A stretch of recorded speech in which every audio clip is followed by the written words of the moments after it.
Unearthly Cosmetics. Can we talk? Hello, Champagne Dreamers! Welcome back to my channel, or if you are new here, welcome. I don't know how you found me, but stick around, hit that subscribe button. My name is Janessa J. Champagne, and I am North Dakota's trash queen of glam, geek, and gore. And we are once again heading back to the Thunderdome. And this is not just any Thunderdome. This is part one of a two-parter. We are actually going to do 2 videos about Unearthly Cosmetics. So if you are excited to find out why we're breaking it into 2 parts, find out a little bit more of my thoughts on the company and some concerns that I have, then stick around because we're getting into it right now.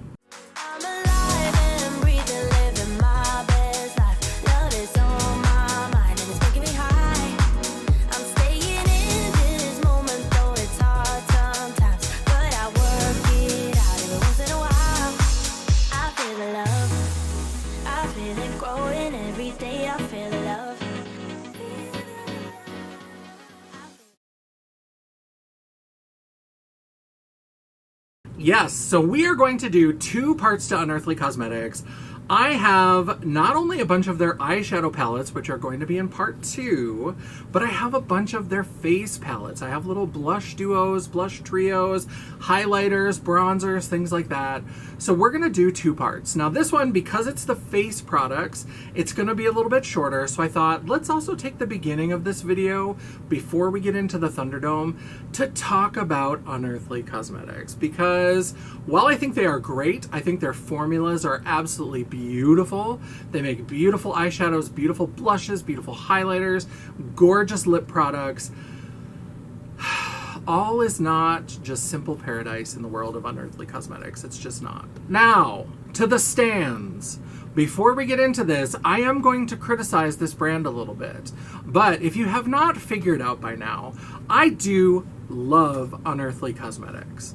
I absolutely love them. If a brand is good enough that I have enough products to not only do a Makeup Thunderdome in the first place, but to have to break it into 2 parts, that means I do love this brand. The criticism, the concerns I have come from a place of love. How much do I love them? This much. I have been shopping from Unearthly Cosmetics before they were Unearthly Cosmetics. This is the Summer on Earth palette from Alien Cosmetics. And there was something with Alien Cosmetics where they had to rebrand and they became Unearthly Cosmetics, but I still have this palette.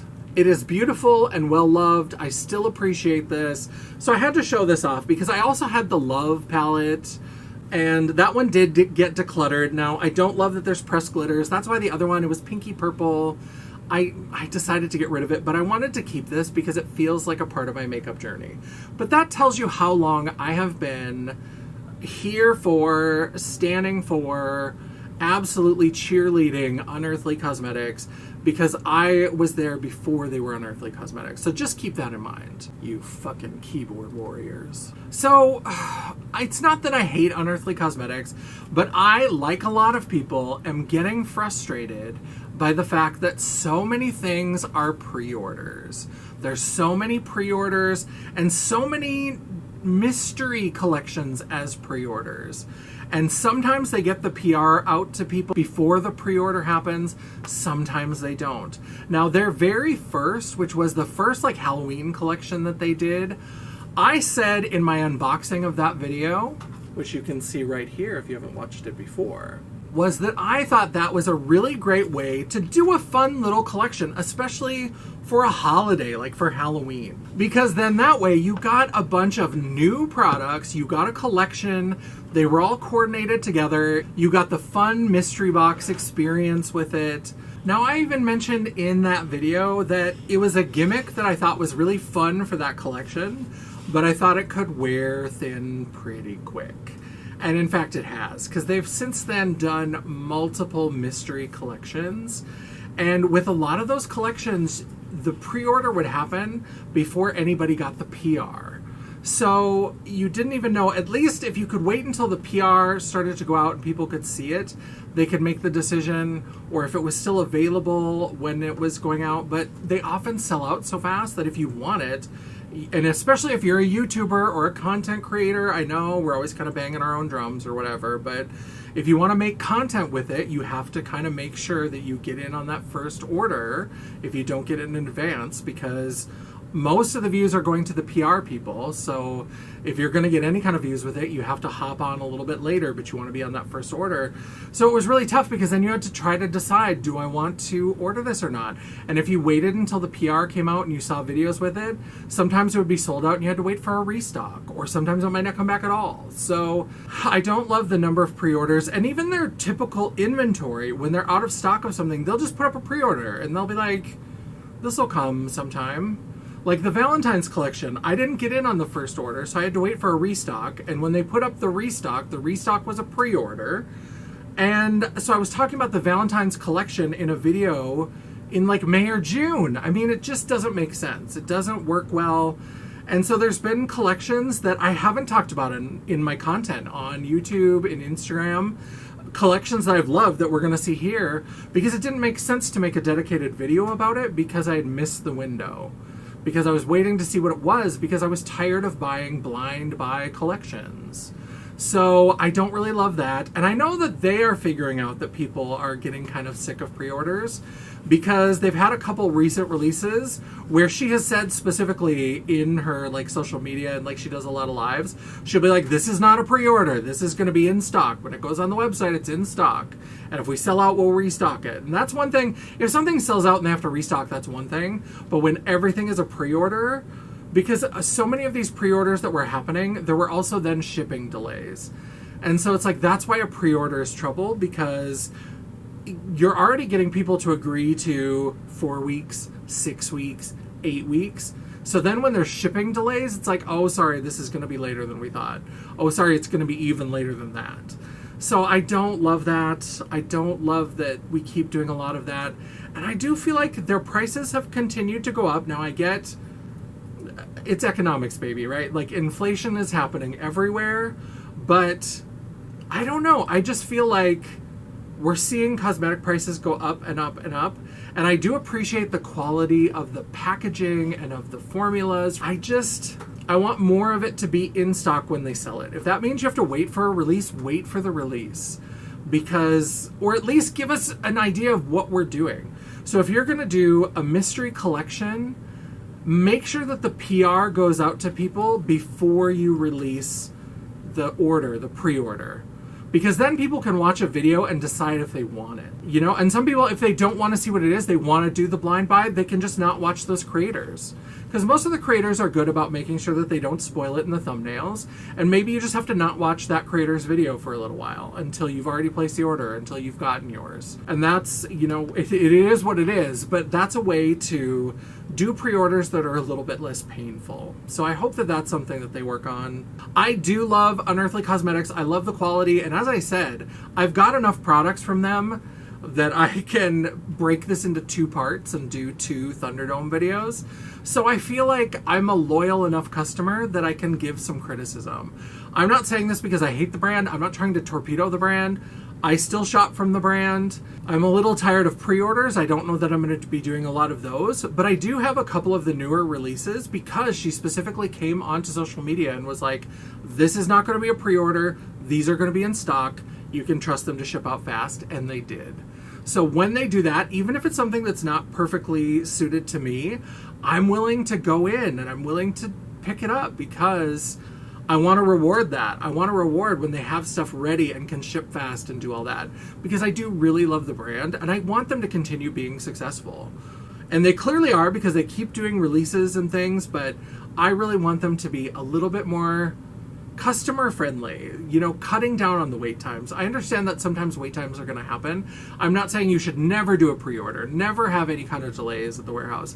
I'm not saying that, but I'm just saying if we could keep it under control, especially for the mystery stuff, because you don't know what you're getting and it's a little bit dicier then, and I'm a little bit less likely now to say, oh, I'm just going to pull the trigger. If I know that I can get it later, or if I know there's going to be a restock, I will now often on those pre-order or mystery collections, I'll just wait and I won't do content on it by itself, but I'll find some other way to talk about it, like a Thunderdome. So enough bitching and moaning. let's get into the Thunderdome. So this first Thunderdome is all about the face products. Blush, bronzer, highlight, all that good stuff. And we have 9 products, so let's get into number 9. In the number 9 spot, this is almost unfair, but I decided to put it in because it is a face product. The High Temperature Bronzer. I did buy one of these little bronzers. I think they're cute. I think it's a fun mixture of blush, bronzer together. I got the light shade, and I think it's got enough little red in there. I've played with this a little bit. I think it's a lot of fun, but obviously a single bronzer was obviously going to be in last place because I'm a highlighter whore. I mean, look at my face today. I love highlighter. I love blush. Bronzer, meh. I like to play with it. It's fun. But a single bronzer is never going to beat any of these duos, trios, etc. So this feels unfair, but it is my number 9, the High Temperature Bronzer in light. In the number 8 spot, we have a collab product, and that is the Resurgence Highlighter Palette from Unearthly Cosmetics and Heather Austin. So I love this packaging. I love bugs. I don't love them in the real world, but I love like pictures of beetles and bugs and scarabs and things like that. So I do love this. And when we get to the palettes, I love that packaging as well. The reason why this is so low down is because of my complexion. I am a cool tone bitch. So these really brownish red, bronzy kind of colors, even mixing it in with bronzer or with blush, they're hard for me to use.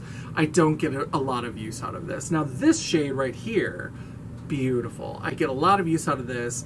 This is a really fun, it's got a pink shift to it. It's really beautiful. This is just the kind of color that for any of these is always going to knock it down a few pegs because it's hard for me to figure out how to use these bronzy, reddish, brownish kind of colors. I don't do a lot of brown blush. I know that's kind of a thing, but I don't do it and I don't know how to work it in successfully.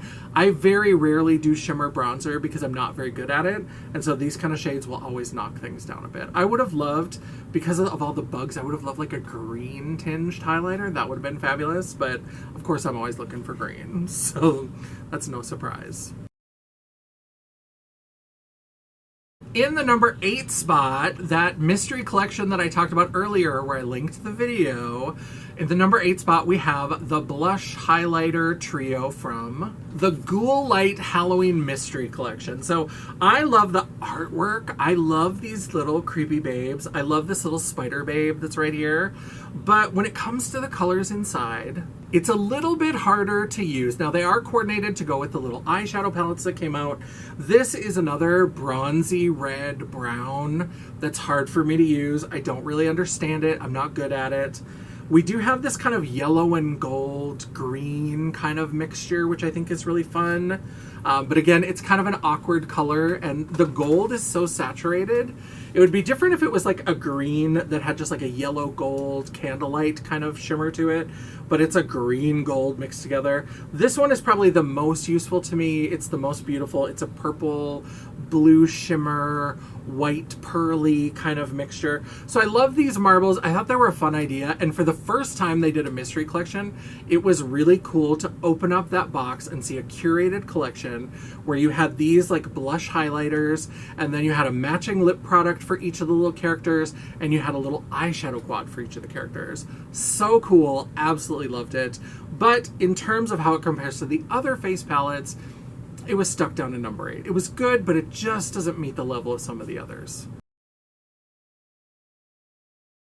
In the number 6 spot, I guess I'm just not a hippy dippy girl. This is the Spaced Out Duo. This was one of their summer collections. They did like 2 summer mystery collections that were kind of hippie, mushroomy kind of things. And the reason why this is down as low as it is in number 7 is just because it's in number 6. The reason why this is down as low as it is in number 6 is because these 2 pink shades are kind of too similar. Now this pink ends up being very, very lavender. That lavender shift is maybe a little bit different, but we've got 2 very pinky shades. This was kind of a marble shade with that pink and a little bit of peach. But when we get down to it, they're just not that different. They're different, but they're not that different. So it kind of feels like I'm getting the same color. Now, if they had amped up that pink and put in more of that peach to really make it more shifty, or make more of a lavender shift with this one and get it away from that light pink, I think it could have been an interesting duo, but they're just too similar. They're beautiful, they're gorgeous, and as with all the other Unearthly products, they're beautiful quality, but they're just too similar, so they had to be knocked down to number 6. In the number 5 spot, we are going back to the Halloween collections, and this time we've got Devour. Now, this artwork is beautiful. I love this artwork. This plant woman and all the different products, the eyeshadow palette that she's on, it's very boudoir. It's very Batman's Rogues Gallery meets Agent Provocateur lingerie. Like, it's really beautiful. But this is gorgeous, and I love this. But then let's look inside, and then you'll see that I'm half in love with it and half not. It looks like Poison Ivy, but it turns me into Two-Face. Because this shade right here that blends the purple and pink, that's absolutely what I see on the cover. And then gold? Just a gold highlight? And it would be different if this gold highlight had any sort of like green shift, but it just doesn't. It's just gold. So I don't understand it. I don't understand how it fits in. This beautiful artwork, if this had had a green shift to it, a gold highlighter with a green shift, I can fuck with. I like that a lot. But just a plain gold, I would rather you just put in a plain green, because then it fits with the collection. I know we still have to make it wearable or whatever, but people are out here wearing green highlights. They're out there, people are doing it. And you're doing a Halloween collection, you've got this artwork, you've got that theme. Do the green. Put some green in here. You can make a gold highlighter that's got a subtle green shift that is so beautiful that people can still wear it to the office with their boring Trumpy asshole boss or whatever. And it doesn't have to be just this plain gold. So I love this. I love this packaging. This is probably my favorite packaging of all the cheek products. But in terms of this, I can only love half of it in terms of the color. Gold highlighters are so basic. Why? Why? I mean, if you love a gold highlighter, that's a good one, but it's basic. Now, if you love basic, number 4 is perfect for you, because this is basic done right. It's the Dreamer highlighter palette. This is so beautiful. And it's just basic highlighter shades, right? Like, we've got kind of a gold, we've got a little bit more bronzy, we've got kind of a rose gold, there's champagne-y taupe kind of notes in here. There's nothing in here that is really like wild or out there. They're beautiful staple highlighters that you should have in your collection. And with the packaging, it makes sense. This one compared to the Devour, this is where I would expect to see this kind of more basic color story. And they are beautiful, and they're so well executed. And if you want these colors in your collection, this is a fantastic option to get those colors. But for me, I think they're beautiful, and I do get some use out of these, but I like to go a little wilder with the highlights. So it didn't crack the top 3, because for me, they're just beautiful staples that I want to have, but I'm much more likely to mix them with other kind of wilder shades. But these are beautiful, and if you love these kind of pinky, champagne-y, taupey kind of shades, gorgeous. In the number 3 spot, we have Romance to Die For. The Surrender palette. These shimmery blushes are gorgeous. Now, I am a little sad that this is what they did with the cover, because when you get to part 2 of this video and you see the eyeshadow palette that goes with this, the little lingerie model look is so cute. And then to just do the blushes with just this plain, just the logo, that makes me a little bit sad. It's a missed opportunity, but I love this. Now, if the colors had been a little bit different, this may have been number 1. But let's talk about the 3 shades that we see in here. So in here you can see we've got 3 shimmery blushes. I love a shimmery blush moment. I always prefer a shimmer to a matte blush, so I love that. So we have this kind of cranberry shade, we have this bright pink toned red, and then we have this peach. This peach, unfortunately, has like a fuchsia kind of shift to it. So when it goes on, it looks very similar to this one. These two, they're different, but they're not different enough. If this had been a true peach shimmer blush, this would have been number one for me because these blushes, I love them. I love them so much. They are so gorgeous. They're so shimmery in just the right way. I love to blend these onto the cheek. I love to put these over a matte blush of a similar color. Love them. If this had truly been a peachy orange with maybe a golden shimmer, this would be number one 100%. But the way that it is, again, this is kind of one of those colors that's hard for me to use because it's getting into that more brownish red kind of thing. It's a little bit tougher, but I love this palette. This is one of my favorite blushes. I really do love this. And if this had been more peach, number one, easily. And a little bit more on the cover, but despite all that, it still made it to number 3.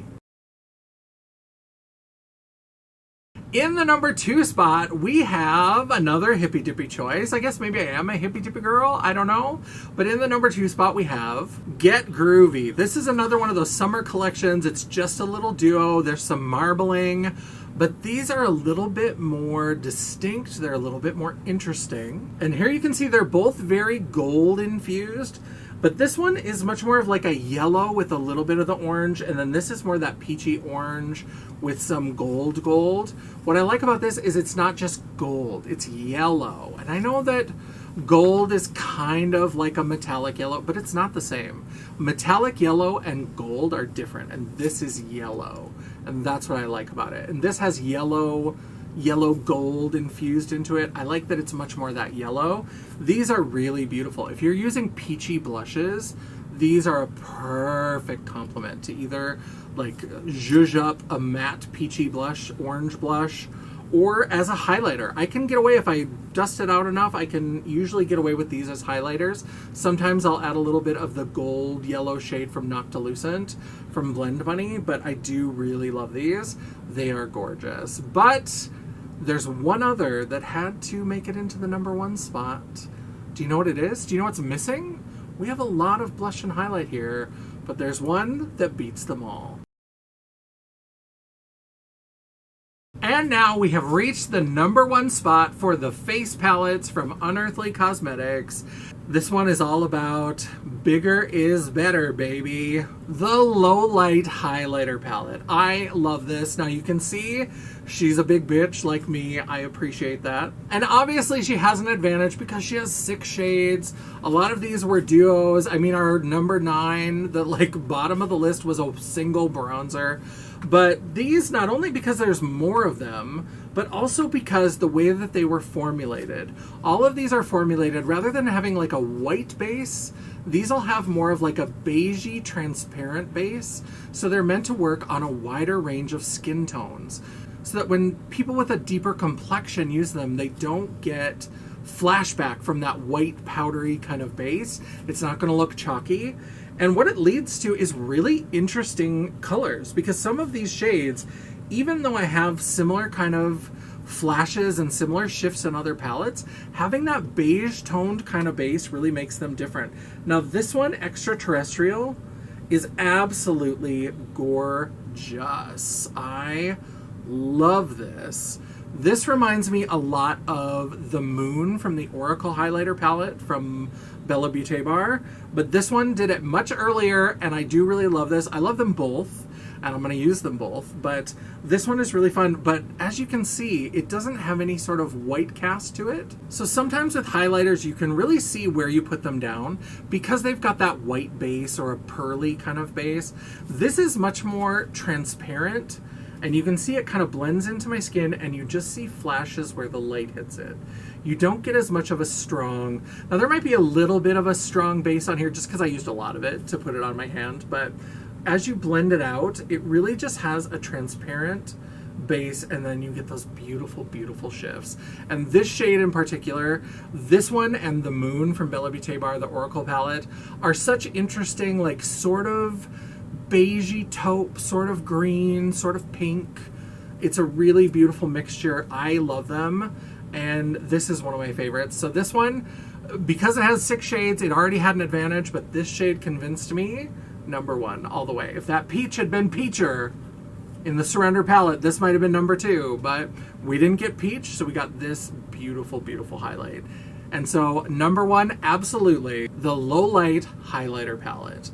Love this. All right, that is the video. Let me know down below what you thought about my ranking of the Unearthly Cosmetics cheek products, the bronzers, the blushes, the highlights. Now, coming very soon, there is going to be a part 2 where we do a Thunderdome of all the eyeshadow palettes, and I have, I think, over 20 eyeshadow palettes. So, like I said, I have been rocking with Unearthly Cosmetics for a long time. I'm going to continue rocking with them. Even when I have criticisms, I still love the brand and I love the products. But let me know down below, what did you think of this ranking? And let me know what you think is maybe going to show up in the top or in the bottom of my eyeshadow rankings. Let me know down in the comments below. While you're down there, don't forget to give me that thumbs up to tell me that you appreciated this video. And you know what? If you're sick of this, if you're an Unearthly stan and you're mad that I gave them any criticism at all, if you're like, they can do no wrong, give me that thumbs down. I will take it. It is all engagement. The algorithm isn't a picky bitch, and neither am I. And while you're down there, don't forget to hit that subscribe button and hit that bell icon so you'll be notified of all future uploads. I try really hard to make sure you get at least 1 video a week, and I do try to cycle through the glam, the geek, and the gore, so there's a little bit of everything for everyone, and I do try to get at least 1 video a week, and sometimes, if you are very lucky, and I'm not super stressed out at work, you might even get a bonus video. Ooh. Low lighterific. If you'd like to chat, banter, or commiserate between uploads, all of my social media will be linked down in the description box below, including a link to my website, The World of Champagne, at janessaj.com. Thank you so much for watching. I love and appreciate all of you.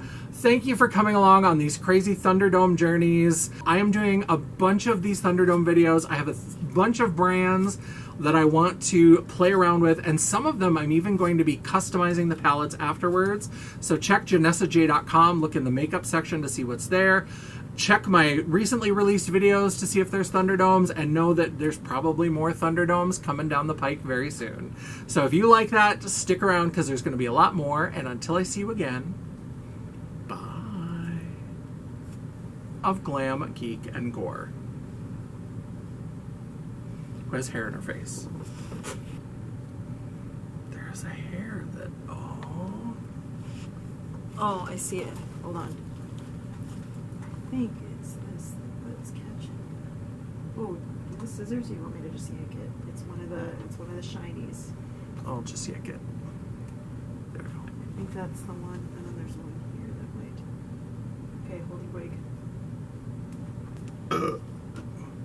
Because that you got the fun mystery box experience with it. Wonderful, wonderful edits, wonderful filming. Yeah.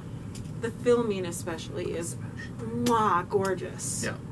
No problems at all. People are like, ooh, Yeah. can I get your cinematographer? Yeah. And you're like, yep, she's right there. She's a little attitude-y, but Yeah. she'll show up. The reason why this is down as low it is pretty girl Pretty, pretty, pretty. with a deflating boob. Oh, that's all the gas that's coming out of your boob. I know. It's an interesting comparison, comparing your nose highlight to your hand highlight. Yeah. And also, big surprise, it's green. It's green. It's green. Yeah. What? You like the green one?